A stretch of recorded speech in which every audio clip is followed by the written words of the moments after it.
ખરેખર ચરોતરના ચોકમાંની વાત આપણે સાંભળી કે ચરોતરના ચોકમાં એક અદ્ભુત બધા કાર્યો થયા છે.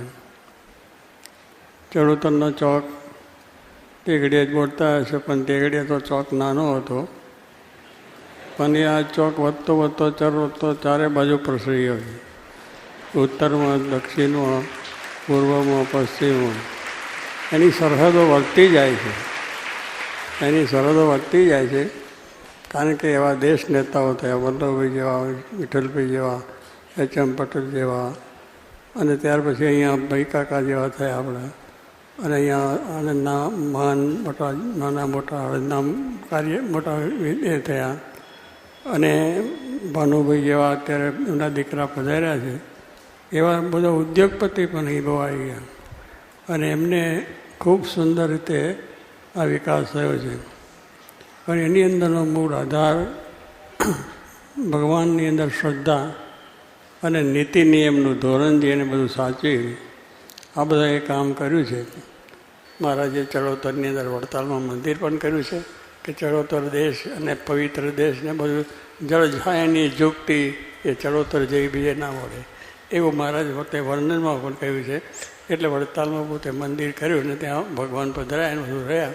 પણ કહેવાનું શું છે કે તે ઘડીએ બધાને એમ થયું, પણ પછીથી અહીંના જેમને લોકોને આ તિરસ્કાર કર્યો હતો એમની અંદર પ્રેરણા થઈ કે આપણે ખોટું કર્યું, અને એ થયું. એટલે પછી ધીરે ધીરે વડતાલ જતા ત્યાં સ્વામી મહારાજ શ્રીજી મારા આશ્રિત બંધ બન્યા, અને કંઈ બધા સત્સંગ પણ થયો. મોટા અડદમાં, નાના અડદમાં ગામમાં બધા ભાવિકો છે એમને આ ભાવ થયો. એટલે આ રીતે ત્યાંથી આ મંડળ જે અહીંના થયું છે, આનંદમાં જે સત્સંગ થયો છે અને ચરોતરના ચોકમાં થયો છે, એનું કારણ એ છે કે આપણી બધાની સદભાવના અને સારા વિચાર હતા. તે આપણને ભગવાનની દયાથી, એમની કૃપાથી આ બધું આપણો વિકાસ પણ થયો છે, અને વિકાસ થઈ રહ્યો છે, અને હજુ થવાનો છે. કારણ કે આ બધા વસ્તુ છે. કારણ કે આ આપણું જે માર્ગ છે એ આખી દુનિયાની અંદર પ્રસિદ્ધિ થઈ ગઈ છે. કે કામ કે જો વલ્લભભાઈ જેવા ને બધા થયા, સરદાર બધા અહીંના બધા નેતાઓ, તો દિલ્હીની અંદર બેસીને પણ એમને આખી નામના મેળવી છે. વલ્લભભાઈ સરદાર સાહેબનું નામ બધે છે, દરેક ઠેકાને છે, એને જોઈને આદત પડી જાય. તો કહેવાનું શું છે કે એટલે આ બધું છે. અને સત્સંગની દ્રષ્ટિએ પણ જેમ કહ્યું કે શાસ્ત્રી મહારાજ પધાર્યા, અને એમને અહીંયા નાનાવાદની અંદર કેશવલાલ પ્રાગજીને ત્યાં બેસીને બધા નાના ભેગા થયા, અને ત્યાં નક્કી કર્યું કે આપણે મંદિર કરવું છે, પણ ક્યાં કરવું? એટલે ત્યાં બોચાસણની અંદર કર્યું. કે બોચાસણમાં ભગવાન શ્રીજી મહારાજ સંકલ્પ કરેલો હતો. તે ઘડે કાશીદા મોટા હતા, એમને થયું કે અહીંયા આગળ મંદિર કરો. પણ મહારાજ કહે છે ના, અમે ભવિષ્યમાં જોઈશું. પછી લક્ષ્મીનારાયણ દેવતા એ વડોદરામાંથી એક શેઠને ત્યાંથી ગઢડા લઈ જતા, ત્યાં બહુ વરસાદ વરસ્યો, લઈ ના જોયું, એટલે ત્યાં કાશીદા મોટાને ત્યાં મૂકેલા. પછી મહારાજ કે જરૂર છે, પછી આ વડતાલ મંદિર થયું તો મહારાજ ત્યાં મગાવી, એટલે મૂર્તિને ત્યાં લઈ જાઓ. પણ પછી કાશીદાને મોટાને થયું કે મારા ગામમાં મંદિર દેવ રહ્યા ને તમે લઈ જાઓ. મારે કે કશે બધું તમારા ભવિષ્યમાં અહીંયા લક્ષ્મીનારાયણ દેવ બેસીએ, ભગવાન બેસીએ, અમે બેસીશું, અને તમારું બધું થશે. અત્યારે એટલે એ રીતે અહીંયા આગળ આ જાતનું એક લખણી થઈ તે દાડે. હવે તે દાડે લખણી થઈ એટલે કેટલી થઈ કે બધા જુદા બધા પાયા હતા બધા હરિમોટારી ભક્તો. એટલે તે દાડે 35 લાખની હજારની થઈ, 35 લાખ. હવે અત્યારે તો એની કેટલીક કની ગણતરી થાય. ભાઈ 35 લાખ થયા એટલે બધા જે બોલ્યા ને બધું થઈ ગયું. એમાં 35 લાખની બોચારની શરૂઆત થઈ, અને એ શરૂઆતની અંદર બોચાર મંદિર થયું, અને બધું સારું થયું છે. એટલે કહેવાનું છું કે અહીંયા આગળ શાસ્ત્રી મહારાજ અવરનવર આવ્યા, જોગી મહારાજ પણ અવરનવર આવ્યા, અને બધા ભક્તોમાં સારું થયું.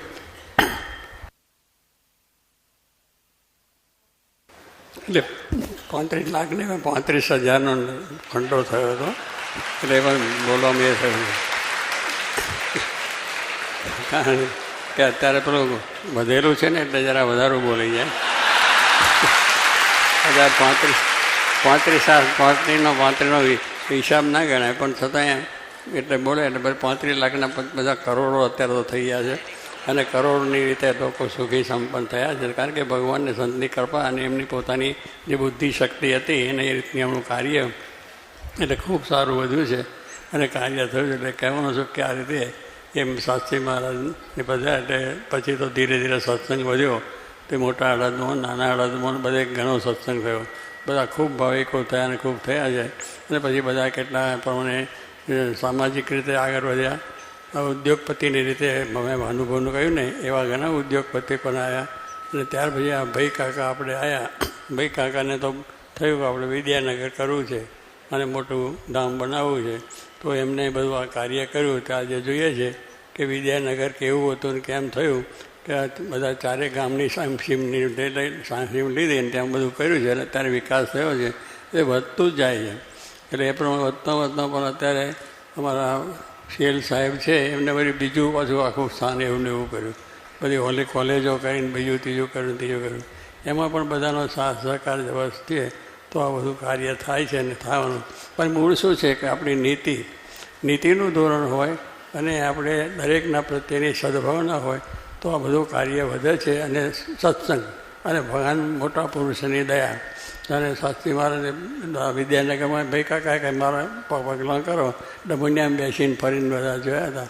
એટલે આવી રીતે આ જ્યાં જ્યાં ધર્મ અને સામાજિક સેવાઓ અને સારા એ કાર્યો છે એનાથી દરેકની ભાવના વધે છે. તો કહેવાનું છે કે સત્સંગ પણ વધ્યો, ધર્મ ભાવના પણ વધી અને સાથે ચારે બાજુ મંદિરો થયા.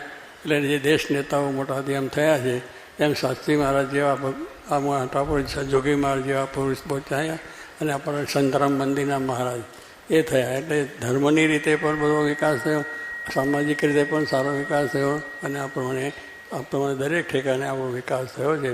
એનું મુખ્ય કારણ આપણે છે કે એમાં આપણી બુદ્ધિ શક્તિ કામ નથી કરતી. બુદ્ધિ શક્તિ તો આપણે કરીએ છીએ પણ બીજું ત્રીજું પણ એમાં અશાંતિ થાય ને દુઃખ થાય. કરીએ છીએ ખરા પણ કંઈક વિઘ્ન આવે, કંઈ મુશ્કેલી આવે એટલે આપણને દુઃખ થાય છે. એની અંદર બીજા વિચારો આવે. પણ આ તો કહે છે ને ભગવાનને સંતની ઉપર જો હોય કે સર્વ કરતા પરમાત્મા છે. જે કંઈ કાર્ય કરીએ છીએ, જે આપણાથી કાર્ય થાય છે એ ભગવાન જ કરે છે. ભગવાન સિવાય કોઈ કરી શકે એમ નથી, સમર્થ નથી. એ આપણામાં એને આપણે શરીર આપ્યું, બુદ્ધિ આપી, શક્તિ આપી, આ બધા નાના વિચારો આપ્યા છે એ આપનાર એ છે. પછી આપણે તેમના આપેલા જે નીતિ નિયમો છે એને પાલન કરી અને કરીએ તો આપણું બધું કાર્ય વધે છે. આપણું કુટુંબ પણ સારું થાય, સમાજ સારો પણ થાય અને દેશનું પણ સારું થાય છે. અને ધર્મની ભાવના જેટલી વધી એટલી શાંતિ સુખ રહે છે. કારણ કે આજે જોઈએ છીએ કે વિકાસ થયો છે પણ એની સાથે પાછું કેટલીક આપણા જીવનની અંદર વ્યસન દૂષણ થયા. કારણ કે અહીંયા આગળ બધાને તેમ મેં કહ્યું ને વિકાસ થયો પણ વિકાસ થયો એની સાથે સાથે બધા પરદેશ પણ ગયા છે. જુઓ તમારા ચડોતરની અંદર તો મોટા પ્રમાણમાં બધા ત્યાં દેશ પરદેશ અમેરિકા, આફ્રિકા, લંડને બધે જાય છે. કેટલું એટલે કારણ એ વિકાસ છે પણ ભગવાનની દયાથી ભગવાને પ્રેરણા કરી, બુદ્ધિ આપી, એ બુદ્ધિથી આપણે કર્યું છે. એટલે ભગવાનની મરજી સિવાય કંઈ થતું નથી. એ વિકાસ થયો છે, એ વિકાસ થાય, હજુ પણ વિશેષ વિકાસ થાય એ આપણે ભગવાનને પ્રાર્થના કરીએ. અને આ પ્રમાણે ભગવાન બુદ્ધિ શક્તિ આપણને આપે અને સર્વ પ્રકારે સુખિયા થવાય એ પ્રાર્થના છે.